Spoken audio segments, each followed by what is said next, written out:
I'm Charlotte McLeod with investingnews.com, and here today with me is John Feneck, portfolio manager and consultant at Feneck Consulting. Thank you so much for being here. Great to have you. Likewise, Charlotte. Thanks for having me back. Of course, really good to be catching up with you. And it's just as we're wrapping up the summer, we're heading into fall, and it looks like, just from what we've been talking about before we turn the camera on, you have a pretty busy schedule coming up into the fall. So I thought we Yes. could start there with some of your plans and what you're going to be doing in the next couple months. Sure. Well, you were nice enough to mention to your listeners back in April when I was, partially involved in bringing investors to Washington, D.C. for a critical minerals conference. That went very well, as a lot of those company CEOs were able to meet with constituents and politicians and try to further their projects, because we need that in the U.S. And it's such a difficult road, as you know, with the permitting process, and so any type of opportunity where I can provide a company with that kind of introduction, I'm happy to do it. So, I got approached by some European investors in the summer who wanted to do a U.S. conference. So I'm co-hosting that in Florida in October, which is October 20 through 22. And that's going to be at Four Seasons, Fort Lauderdale, Florida, which is just a beautiful venue. It's the only five-star resort that's in the metro area. And our focus is going to be all commodities, as you can probably tell from all of our conversations over the last few years, Charlotte. I'm all over the map when it comes to commodities. And I think most of the conferences that we compete against are going to be gold and silver heavy, right? And we're not excluding gold and silver by any stretch, but we're going to include, nickel, uranium, tech, energy stuff that is going to be not your normal kind of podcast kind of companies, I guess to say. Plus, we're going to mix up the capitalization, so we'll have some larger names that have penny bid asks that are trading on the New York Stock Exchange, larger companies as well as some of the smaller companies. So we're very excited about it. And the format's going to be one-on-one mixed with networking. So not your traditional conference like VRIC, where you're from in Vancouver, where it's going to be mostly booth action. We're not going to have any booths. It's going to be mostly just introductions between investors that I draw along with companies that want to attend. Okay, really exciting. That is a different format than I think a lot of people are used to. So good to hear about that. We'll leave the link with details in the description for the video below. And I know also coming up is the Precious Metals Summit, and I'm excited that you're going to be attending that. I won't be there this year, so we'll definitely check back in when you're back to hear about what you see there. But any things you're looking forward to at that one? Sure. Yeah, I'm going to be attending quite a few, which investors may want to note if they want to see me on the road. We'll be at Beaver Creek September 10th through the 13th. That's in Colorado. Great conference. Misha and Jessica just do a fantastic job every single year. We also have, we're skipping Denver Gold this year. I found the attendance was a little light last year, and I've just like tied up with the Fed that week. But that, for anyone who's interested, it is a nice conference at a really beautiful hotel in Colorado Springs. That's September 15th through 18th. And then I'm flying to Stockholm to speak at the Nordic Funds and Mines Conference, which is a newer conference featuring fund managers from around the world attending on the buy side. And that's going to be September 25 through 26th. And that's in Stockholm at the Sheraton there. And then I'll take a few weeks off to be with my daughter, and then do our conference, which I just mentioned, October 20th through the 22nd for Lauderdale, Florida, Four Seasons. And then Zurich is happening November 10th and 11th, I believe, maybe 10th through 12th. And then I'll probably hit London after that to do some speaking there. It's always a great city to visit, and they have a large conference there right afterwards. So it's going to be a very active fall for us, but just, the industry in general is buzzing. If you look at Beaver Creek, Stockholm, Zurich, these are places. I mean, Beaver Creek sold out every year, but Zurich and Stockholm are not necessarily sold out every year, and this year they are. So the companies are spending more money. They realize that, maybe the strategy of just going with their drill results over the last 2, 3 years hasn't worked, where investors, want more marketing from them, to meet them on the road. I think, one of the things that really misses in our industry, and it's not just our industry, it's so many industries, is relationship building. I mean, if you go to a conference, that's what our Florida conference is all going to be about. It's going to be taking an investor literally walking them into a room and introducing them to a CEO that they've chosen to meet with, not me pairing them up with, right? I think that's an important note. They've expressed interest, but maybe they're, just not the type of profile person to, be proactive and reach out to a CEO. So we try to facilitate those meetings. And I'm excited about the fall. I think it's a great time for investors to start thinking about getting on the road and doing some of these. Really good to get into that. I always love hearing about all the different of adding them if I can. And I like to hear about the thought process for what people choose to go to. So thank you for going into that. And let's talk about gold. I think usually we begin with gold and we're putting it second this time, but we'll get into what's happening with gold. So we last spoke at, I believe, the end of June. And at the time I was asking you, are we going to have a summer where we see gold consolidate? And clearly I was very wrong on that because we've seen gold get above 2,500 per ounce. So just want to check in with you on the momentum that we're seeing there. Do you think we're going to maintain that momentum? Yeah, great question.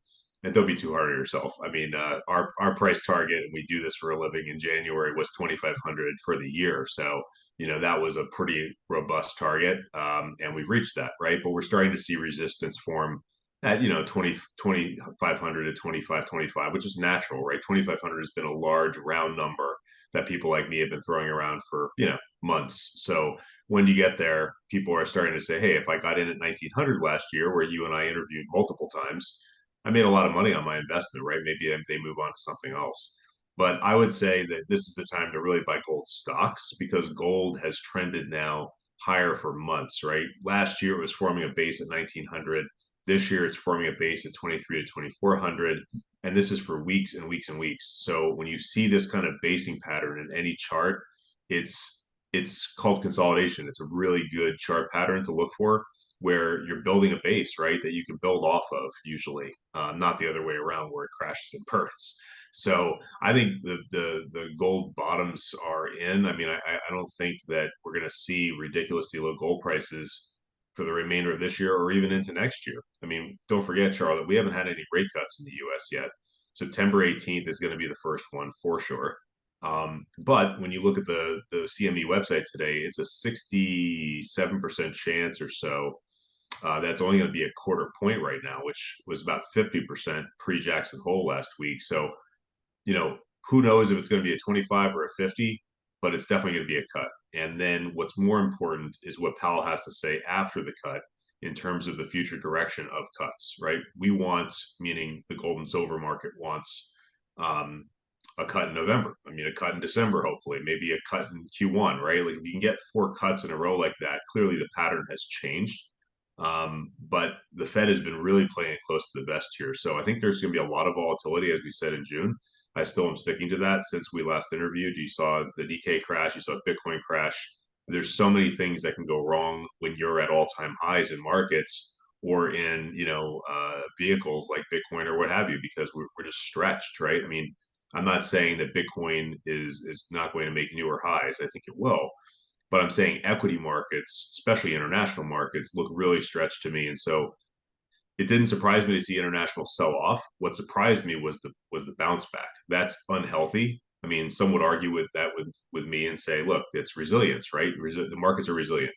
No, we're in 2 wars as a country in the U.S. here already. China and that part of the world is obviously a hotbed, especially if Trump gets into office. We know where Trump stands on China.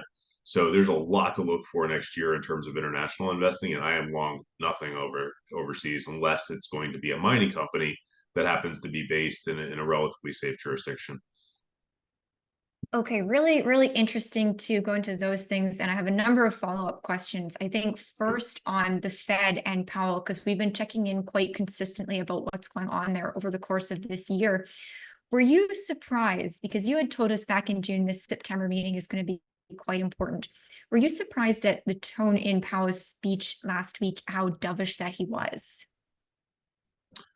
No, I think Jackson Hole was sort of just a reaffirmation that the Fed has come around to September 18th being the first cut. What I think last week told us was that they're definitely going to have another 25 if it's only 25 September 18th, right behind that, probably the November December meeting. And then equity markets would generally like that kind of rhetoric, right? Where we're starting to see a change in behavior where interest rates were, much higher for months and months and months previously. Then we've had a year like this where you and I interviewed in January, and the prognosis from the Fed was 4 to 5 cuts this year, if you remember, and we've Yeah. gotten nothing. So it's like, I don't, that's what I don't understand in terms of the average market participant in the S&P, the Nasdaq, what have you. It's like I'm not so sure that a September 18th cut, which we're all factoring in at this point, I mean everyone is going to be like the bullish moment that everyone thinks and hopes for, right? Because we really need to keep attention to what Powell is going to say about that afterwards. And as you know, Powell keeps it close to the vest. He's a former attorney, not a former economist, so he's not going to overshare. And I just, as someone who has a ton of money in gold and silver, of course, I'm hoping for lower rates, but I'm not, I never invest with that as my thesis, if that makes sense. It does make sense. And maybe again, a small follow-up there. So one thing that I was hearing at the beginning of the year, even toward the middle of the year, is that when the Fed makes its cut, that will create the gold price increase that we're all looking for. So now at this point, what does it mean for gold when we get that cut? Maybe not so much if it's already factored in. I don't think it's going to matter much for gold as it matters for silver. I mean, Yeah. silver has just been so disappointing, and it's still a precious metal, no matter what anyone says. If you look at what happens with, the Russian, situation that happened starting February 22, silver took off right after that. I mean, it is still a precious metal. Period. End of story. It is a frustrating road. We've said so many times that 26 wouldn't break. 26 would hold last year, 26 an ounce, which it did. We then changed our tune this year and said when 26 broke, like it was just no problem at all, that 30 would be, tested, which it was. And then we broke through 30, which was 11-year resistance, which is extremely bullish for any silver bug, right? So I'm not worried that we've gotten, 232 to 33 and then bounced back. It's typical of silver. It's always going to disappoint until it doesn't, and then you wish you owned silver stocks because it's going to be a matter of chasing. So we encourage people to always build a portfolio that's right for them, that's based on their risk tolerance, but obviously would include companies of all sizes, not just the small names, but in the silver space, Pan American, PAAS, great name. It's the number, I think, top three holding in all three silver equity ETFs in the US. So as silver equities go, that stock is going to do extremely well with new cash flow, I think. And it's trading in the 19s. I mean, it's just unbelievable that you can still buy a stock like that here with gold flirting with $30 an ounce. Okay, interesting. I don't think I've heard that from anybody yet. So the rate cut perhaps not meaning so much for gold, but for silver, that could be a price catalyst, and then following on from that for the stocks, Right, perhaps. right. Okay. Yeah, because the gold to silver ratio, which again is just the price of gold divided by the price of silver per ounce, is still around 84 as we record this. It's very elevated. At 90, it's almost always a buy for silver. So, we've been nibbling at some silver stocks recently. We added to our Guanajuato silver position, which we've mentioned on your show before, GSVRF. Yeah. We just added the Silver X yesterday, which was AGXPF. These are two small silver producers that have a lot of what we call leverage or torque to a run in the silver price, right? Because their costs are higher, they actually have more to gain from a run, above $30 than say a producer, a larger producer, right? So you have to temper your portfolio with names like that, and then also add the Pan Americans and the Wheatons, the names that are proven over many years with really solid management. And if you use that tiered approach, it usually works when silver is this depressed versus gold. I mean, I'm surprised that we're still under 30 here. I think silver over 30 by the end of the year is a given that we'll retest that 32 level within the next 4 months or so. Um, we haven't really talked too much about this, and we don't have time today, but maybe on our next one, we'll talk about the election in the U.S. We'll be a lot closer then. But clearly, this is a much tighter race now, and that's going to add a lot of volatility to the broad market in general. I don't, I don't, I honestly think that you could have a market sell off between September and the November election very easily because we're at such elevated levels, and that would be a benefit also to gold and silver just as much as a rate cut, in my opinion. Okay, I'll put election on the list for next time for sure. I Yeah. think that will be a great time to go over it. And before we move on from precious metals, I want to go back to what you said at the beginning at the conversation about gold stocks. So now could be the time to be picking up gold stocks. And I especially wanted to ask you about the gold stocks because the last time we spoke, we were waiting for them to come out with their Q2 results and see for the miners what that would mean for them. So any updates there that you would share? Yeah, so I mean, GDX is the big ETF that has billions of dollars in it. That we've said on your show before that 25 to 26 level held. That was retested earlier this year. Once that held, it was really go time if you look at the chart in retrospect. But now that we're at 38, I mean, 40s within reach, which was the high we hit a few weeks ago, roughly. And once we clear 40 to 41, then it's, go time again. And I think the names that comprise GDX, about a third of the portfolio is just in three stocks, which is Agnico Eagle, AEM, Newmont, NEM, and Barrick Gold, GOLD. So we own all three of those through the ETF, as well as we own Agnico outright. It's just done phenomenally well, and their quarter was amazing again. So to answer your question, if people will go back and look at any of those three companies for July and look at the news, I think it was late July, early August, they all came out with great earnings. The only caution was Newmont. They had an all-in sustaining cost of like about 15.50 an ounce, which was surprisingly high. But with gold at 23, 2400 at the time that printed, who cares? You have huge margins. So margins meaning what does it cost them to pull it out of the ground? That's the 15.50 an ounce number versus what is it currently trading at. If you go back and look at Newmont's chart, it hit, I remember it hitting 80 something dollars easily back in the old rally of 2011, 2012. But then their margins were much thinner, like two to $300, if I'm correct. So, you're seeing seven, eight, $900 margins from these companies. It's like they're just going to be printing money. And that's what I think will fuel a sector rotation. It's two things. It's one, a broad market sell-off, and then that will fuel a movement into safety. And now that gold is at 2,500, it's catching the attention of a lot of portfolio managers, hedge funds, private equity.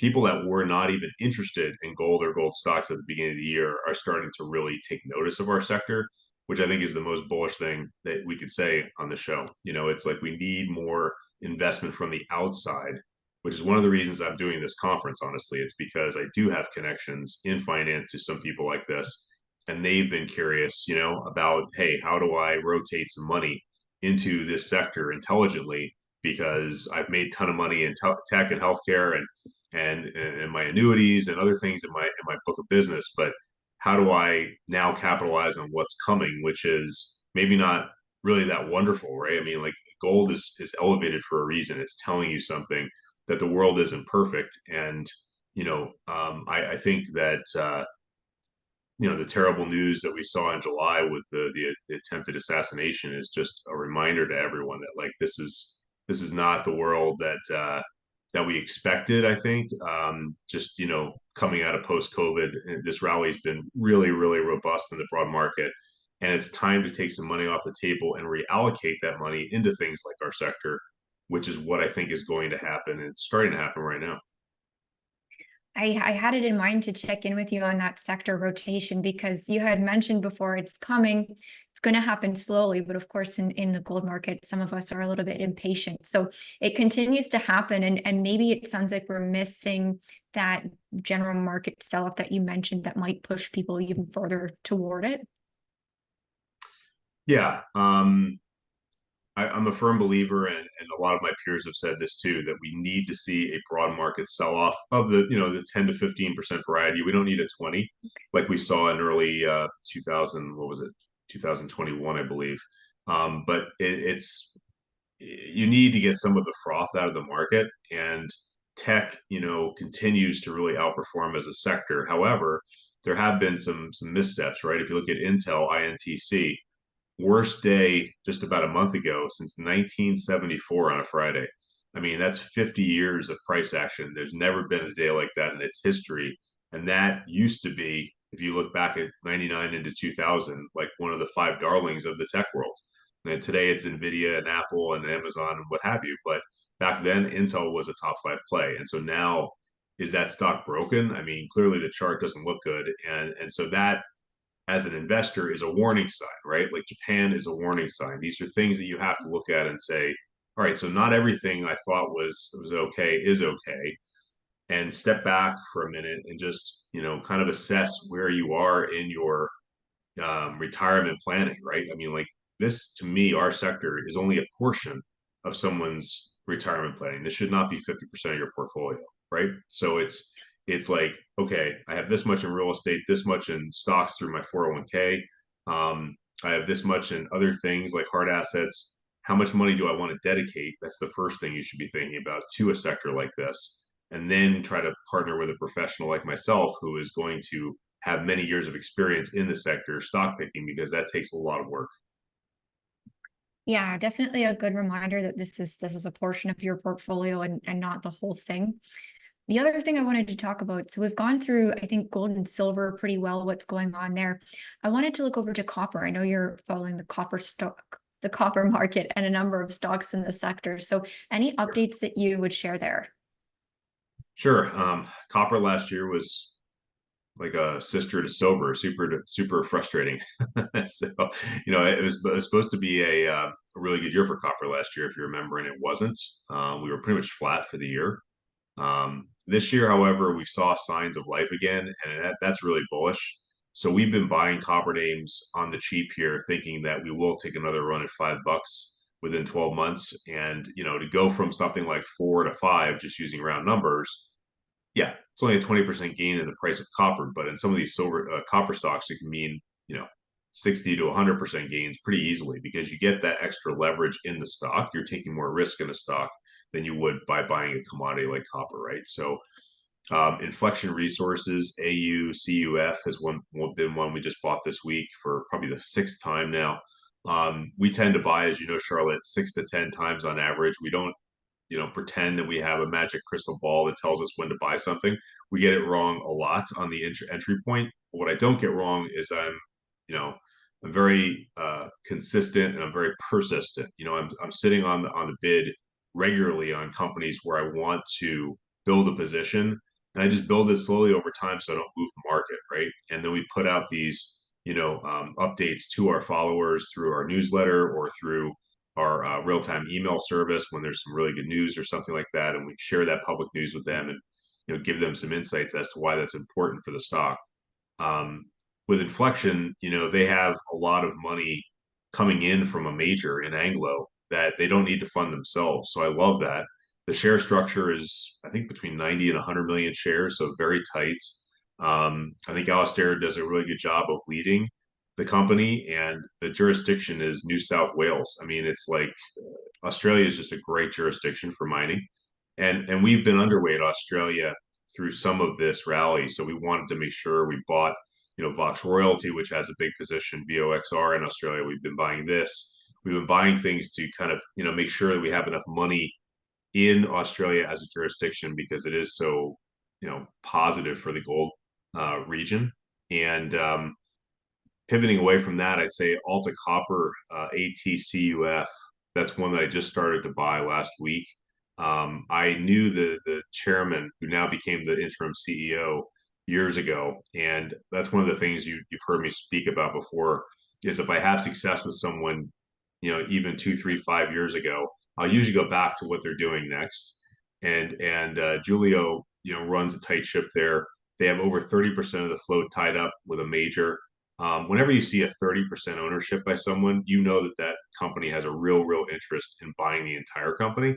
You see a lot of 5% deals or 9.9% deals where Eric Sprott or Rob McEwen, some of the billionaires in our sector, will have a position, right? That's all good. I'm not, saying that that's not something to look for, but 30% is something that you want to say, okay, like this isn't imminent, but it's probably something that as they prove out that deposit, that company will probably take them out or at least offer them a deal, right? And I think that company is well positioned here in the copper space. And lastly, from a polymetallic perspective, because some of these companies aren't just all copper, right? They'll be gold and copper, or copper, gold, silver, or even some base metals. One that had caught my attention recently was Denarius Metals, which is DNRSF. That's a new one for your listeners. I've just been tracking this for a few weeks, but Serafino, the CEO, again, another senior person in the business who was, I think, yeah, he was a director at Aris Mining, which is ARMN, which is one that's done extremely well for us. And that's in a tough jurisdiction, and they're in production with that, right? So this company, Denarius, has two different projects. The cool thing that caught my attention is that they want to put them both into production within 12 months, which is very ambitious. But they're doing a raise right now of $10 million. They've raised a third of that in their first tranche. So once they do that raise, they'll be pretty much cashed up in our view for the rest of the year. So we've been starting to buy that one as well. I just think there's a lot of upside in some of these names where they just are starting to see, the CEOs are starting to see that copper has gained life again, right? Because you've got Goldman Sachs talking up, 15,000 plus a metric ton. You're talking about Morgan Stanley, the largest broker dealer in the U.S., talking about high copper prices into 2025. These are all bullish things when you get institutions behind anything in the commodity space. I think definitely significant on that note. And okay, so gold, silver, copper. I know you're also looking at some, as you're talking about with your conference coming up, we're going to cover a broad gamut of commodities. You have your eye on some sectors we don't typically hear about. So anything there that you would highlight? Sure. So I'm trying to think of some new ones for your listeners that I haven't mentioned before.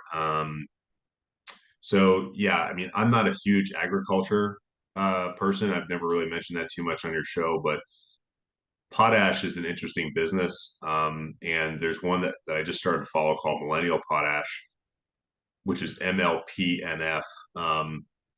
Farhad is got a really good junior company in the space. He showed me some metrics, in terms of how much supply has been drained by both the Ukrainian and the Israeli conflict, and it's pretty staggering. So, from a macro perspective, that's one of the things that we just talked about with copper, right? We like the macro in copper, then we dig deeper and find companies that are cheap within that space, and that's what I think of Millennial Potash. It's trading at 13 cents US. They've had a bad run here for sure in the last few months in terms of share price. But then what you have to do is pick up the phone and call management or call IR and get a better sense for what their game plan is. And I think they have a game plan going into next year. So, part of investing is taking risk. It's not all going to work every single time, but diversifying, is extremely important. Something like potash diversifies us away from gold and silver and copper and things like that, and still provides the upside that we're looking for. Another one is Anchor Resources, ANKOF. I think I mentioned that maybe once this year, but Delane Weeks is a great leader. I think she's really cares about her company, and that doesn't mean you always make money, but she's very shareholder friendly. She puts out a newsletter every month to her shareholders, which I think is unique for any junior. I think that's important to be able to communicate with your clients, and that goes back to the relationship building we were talking about, right? It's like they're invested in a project that has gold and copper exposure, but the most of their revenue right now is coming from oil and gas, predominantly oil.